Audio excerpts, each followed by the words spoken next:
എല്ലാവർക്കും learners number 1ലേക്ക് ഒരിക്കൽ കൂടി സ്വാഗതം. ഇത് നമ്മൾ 10ാം ക്ലാസ്സിലെ സോഷ്യൽ സയൻസ് പബ്ലിക് അഡ്മിനിസ്ട്രേഷൻ എന്ന പാഠത്തിലെ 2 ചോദ്യങ്ങളാണ് നോക്കുന്നത്. അപ്പോൾ നമുക്ക് ഫസ്റ്റ് ക്വസ്റ്റ്യൻ നോക്കാം.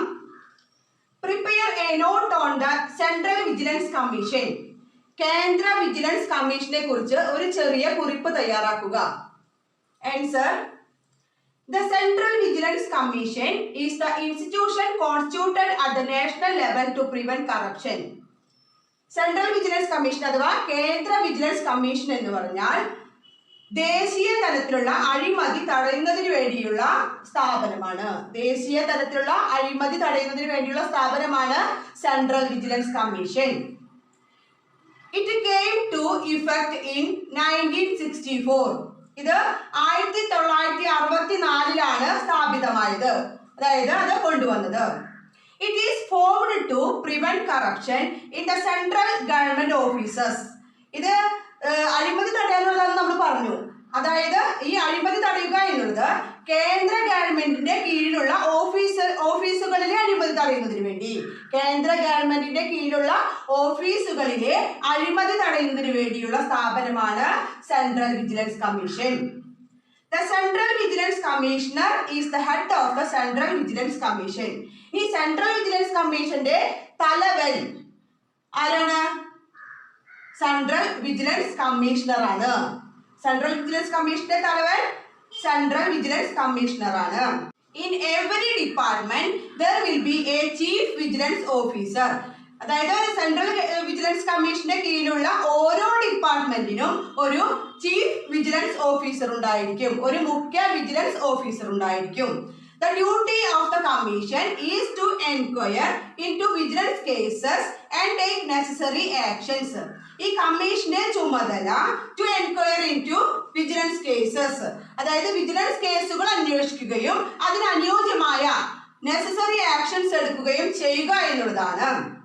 The State Vigilance Commission enquires into corruption in the state government offices. അതായത് സ്റ്റേറ്റ് വിജിലൻസ് കമ്മീഷൻ പ്രധാനമായും അന്വേഷിക്കുന്നത് ഏതാണ്? സ്റ്റേറ്റ് ഗവൺമെന്റ് ഓഫീസുകളുടെ കറപ്ഷനാണ്. സ്റ്റേറ്റ് ഗവൺമെന്റ് ഓഫീസുകളുടെ അഴിമതി അന്വേഷിക്കുന്നതിനുള്ള സ്ഥാപനമാണ് state vigilance commission. Vigilance courts are also constituted to track vigilance cases.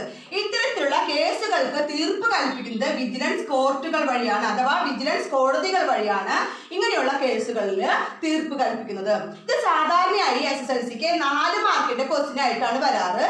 അടുത്ത ക്വസ്റ്റ്യൻ കൂടി നോക്കാം. What is the use of ombudsman to the public? Prepare a note. ഓംബുഡ്സ്മാന്റെ ഉപയോഗങ്ങൾ എന്തെല്ലാം, അതായത് പൊതുസമൂഹത്തിന് വേണ്ടി ഓംബുഡ്സ്മാന്റെ ഉപയോഗങ്ങൾ എന്തെല്ലാം, അതിനെ കുറിച്ചിട്ടൊരു നോട്ട് തയ്യാറാക്കുക. 4 മാർക്കിന്റെ ചോദ്യമായിട്ട് തന്നെയാണ് ഇത് ചോദിക്കാറ്. ആൻസർ നോക്കാം. Elected representatives and bureaucrats are a part of the public administration.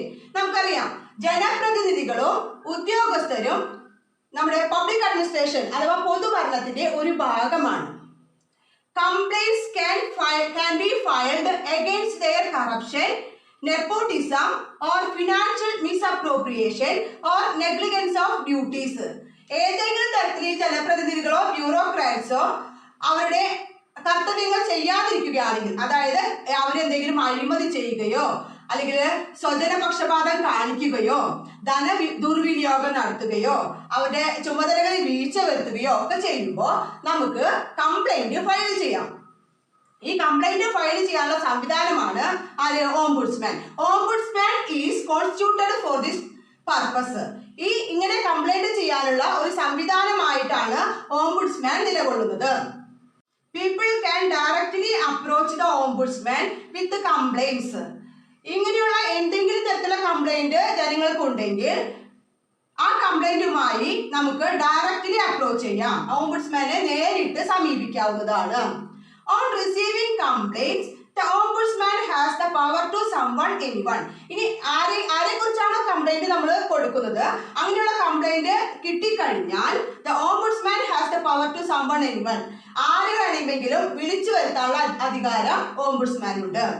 And can order enquiry and recommended actions. അതിനുള്ള അന്വേഷണ ചുമതല, അന്വേഷിക്കാനുള്ള ഉത്തരവിടാനും അതിനുള്ള ശുപാർശകൾ വേണ്ടിയുള്ള നടപടികൾ എടുക്കാനുള്ള അധികാരം ഓംബുഡ്സ്മാനുണ്ട്. Ombudsman has its beginning in banking sector. തുടക്കത്തിൽ ഇത് ആദ്യമായിട്ട് ആരംഭിച്ചത് എവിടെയാണ്? ബാങ്കിങ് സെക്ടറിലാണ്. To hear the complaints of clients and rectify them. ഇടപാടുകാരുടെ കംപ്ലൈന്റുകൾ തീർക്കാൻ അല്ലെങ്കിൽ അതിനുള്ള പരിഹാരങ്ങൾ കണ്ടെത്താനായിട്ട് ബാങ്കിങ് സെക്ടറിലാണ് ഈ ഓംബുഡ്സ്മാൻ എന്നുള്ള ഒരു ആശയം അല്ലെങ്കിൽ ആ ഒരു സംവിധാനം ആദ്യമായി കൊണ്ടുവന്നത്. മനസ്സിലായോ?